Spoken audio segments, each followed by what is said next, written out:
24 ایون سال 2023 نیروهای آمان در غرب شهر مسکو در مرکز سودای سالاریس رید گسترده را انجام داده 2 اتوبوس پر از مهاجران را بازداشت کردند و گفته شاهدان در این مرکز سودا نیز نیروهای پلیس هدفمندانه فقط مهاجران از تاجیکستان را شکار می‌کردند و به دیگران کار نداشتند. شماره عمومی تاجیک‌ها در مرکز سودای سالاریس دستگیر شده را 50 نفر رقم می‌زنند. یکی از همصحبتان پایگاه خبری بامداد گفت در اینجا شماره خیلی بیشتر مهاجران تاجیک کار می‌کنند، ولی به قسم زیادی از آنها میسر شده است که برابر به این مرکز سودا فرو ریختن نیروهای امن فرار کنند و به دست نیافتند.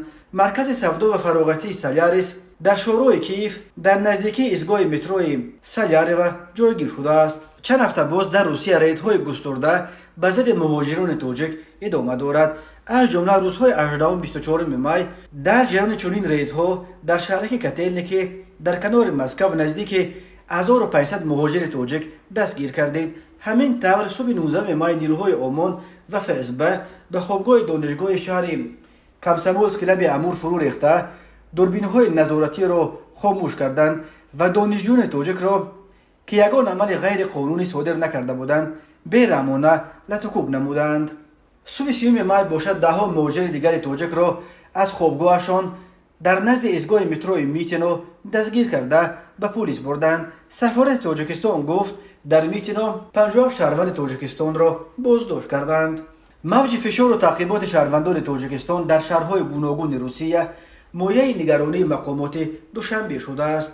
در پس منظر این موج تعقیبات مهاجران تاجیک روز 5 ایون وزیر خارجه روسیه سرگئی لاوروف به دوشنبه میآید.